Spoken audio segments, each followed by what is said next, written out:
The first few months of dealing with Justin's death it's just unbearable. You begin to realize that you are truly going through the worst thing a human being can go through.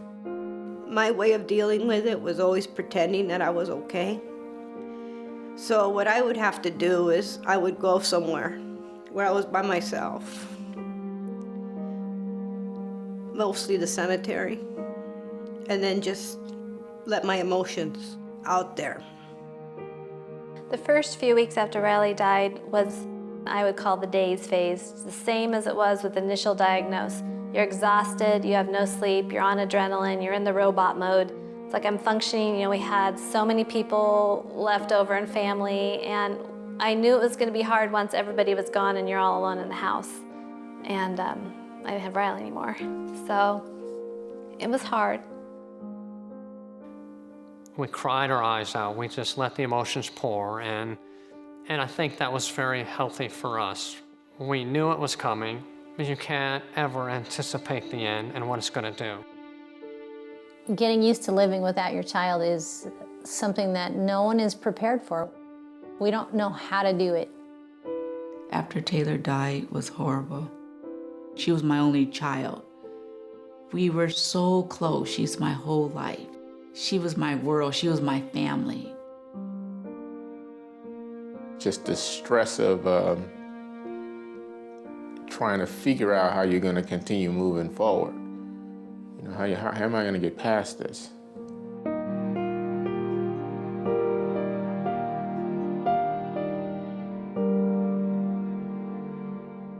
When he was 13, we threw a big party for him with all his friends because that was 5 years officially off of chemo when the medical world considers you clinically cured. So we thought cancer was behind us and life was good and normal. In the middle of Justin's 8th grade year, all 4 kids got the flu. And the baby got better, his fever went away, Joelle got better, Jessica got better, but Justin's lingered. His fever didn't go away and his lymph nodes started to swell, and we had his blood drawn and it was discovered that his leukemia was back. Jair was born fine, healthy, beautiful.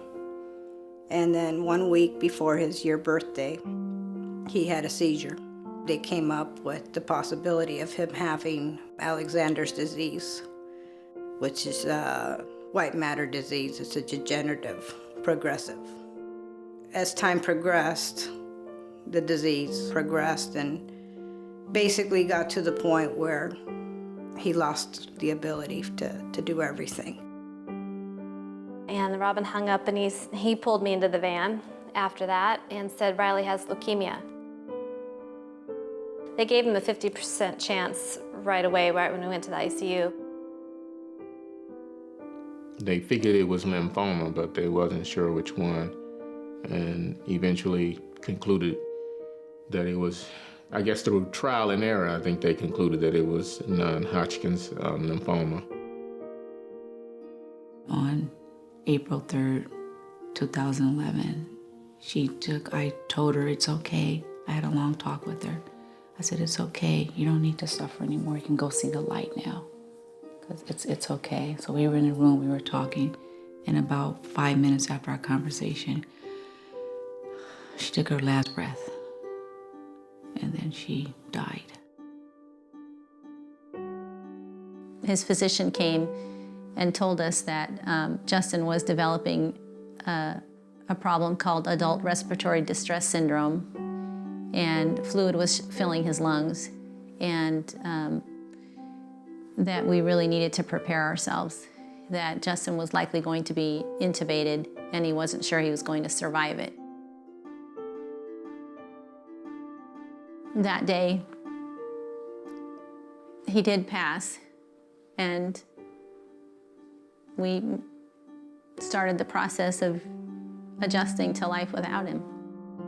When we got closer, that the disease had progressed quite a bit. I could feel in him where he was holding on, So I did at that point start talking to him and letting him know that it was okay for him to go. Almost felt like he was holding on for me.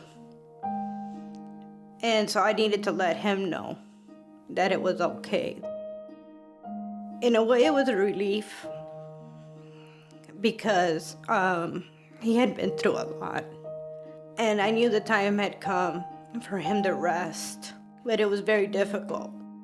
There's an emptiness that a part of you is gone.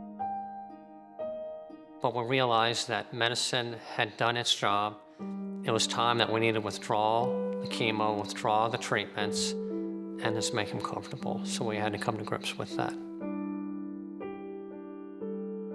The pain was very simple in the fact that you just missed him. You know, you want to make it real philosophical or whatever, but it just was, I miss him, and I'm not going to ever see him again. And the pain of that was tremendous. I know a lot of families don't make it past this point. But if there's some true love and commitment in there, then it'll show itself, because this is the time for it to show itself. You're so focused on saving your child that you coexist in the same realm of, this is what we do. We get up in the morning, who's taking Justin to City of Hope? Who's going to be there for the other kids? You know, who's picking up, who's dropping off? Who's gonna, you know, change his dressing today, all that stuff. And so your focus is all about what needs to be done and taking care of the child. And then after he passed, all of that was gone. There's nothing to do. All the activity and purposefulness, all of that just disappears in a day, in a minute. All of a sudden you're just, who are we now? And now how do we deal with our grief?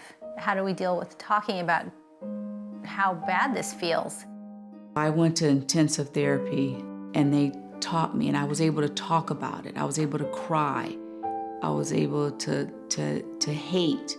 I was able to be mad. I was able to be angry. I was able to go through all the emotions and all the feelings that you needed to go through when you're grieving. Dave and I grieved very differently. Dave was much more private about his grief.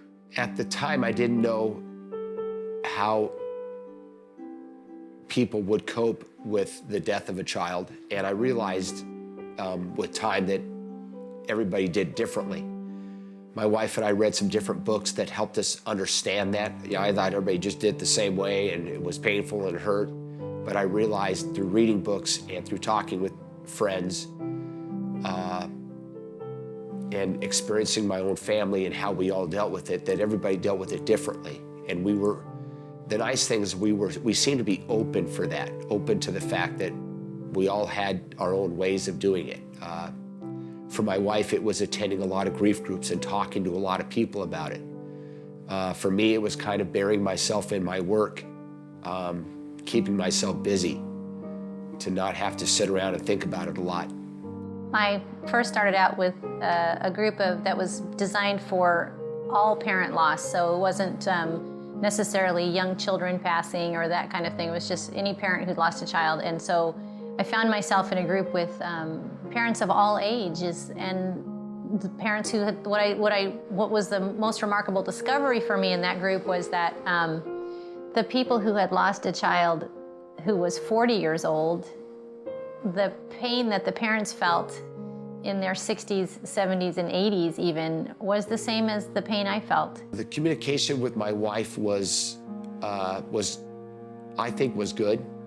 We talked about how we were feeling, and we were open about how each, one of us grieved. We let each other do kind of our own thing, and I think that helped. We didn't try to get each other to grieve the way we thought that a person should grieve. We've always been very open about letting each other do what we need to do, and understood that that was important.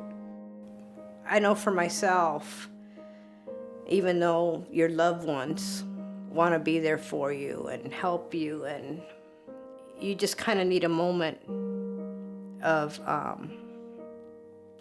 peace to kind of take everything in, to do what you need to do personally, as far as whether it's cry, whether it's sleep, whatever your body is asking you. I think you need to listen. I found that after Riley passed, everybody was trying to take care of me so much that I was getting exhausted from this date, that date, this date. You know, will you come, trying to protect me, but I'm like, okay. So I would say to parents, when that's going on, to just say, I need a Riley day is what I would say. I need a day to hibernate, and I wanted to be alone and watch the video or, you know, cry if I wanted to. Sometimes I felt like I had no time to cry. The way I coped was my faith, praying, and I just felt like the Lord gave me strength. I was very motivated by the fact that I have 4 beautiful boys with me still who need their mom, who hadn't had their mom for 6 years, not 100% of me. About 6 months after she died, I noticed things start getting a little bit better. When I started getting into therapy, a lot of that, it helped me know me and understand me and myself. And so that's what helped me a lot. So once I start focusing on me and the relationship and the death and our marriage, and then the marriage started to work. It's like we can literally say we kind of like, in a way, renewed our vows, because our marriage is like so much better. It's so much better now. I'm happy. And I'm happy to have my husband, that he's here with me, that he's sharing this with me, and I didn't have to do it alone. And that it's a good feeling to work on yourself and get to this point that everything's gonna work out, everything's going to be okay. I think my most difficult part was, I don't have a purpose now. You know, what do I do? So now it's focusing on starting to live a life,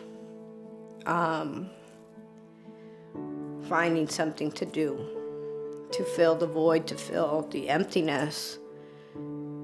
That's what I'm working on. I've sat with bereaved people and how hungry we all are for shared experiences, for shared stories, to glean whatever we can from each other. It's like we're this underground community that the healthy world doesn't really want to deal with too much because it's too scary. It happened, and now we have to live through it for the rest of our lives. You're still gonna have your heart's gonna ache, but you just have to take one day, one moment at a time. Know what you need, try to find out what you need, and then be honest with others. This is the time to not be over polite. If you need a day alone, take it. There's not any wrong or right feelings, because we all deal with them differently. And it's important to express them. It's definitely going to be that light at the end of the tunnel. It's very, very dark at first, but the light will shine. And I would definitely recommend therapists to people, even if someone goes for like a couple of months, but just to have someone to talk to, have someone to get angry with, have someone to just discuss how you're feeling, how it hurts you, why me. Sharing what I knew was all part of the healing that I needed to go through. And when you get to that point in your loss that you can say, I had this experience that I think might help you in your loss. I'd like to talk with you about it. I'm open to hearing about your loss. That's when, I hate to use the word beauty, but that's when you do start to see the purpose in your life and in your loss, and that's where you become free from your grief. I do have a sense of liberation in being able to use words to say, this is how my grief was, this is how my life experience was, and now this is how it is.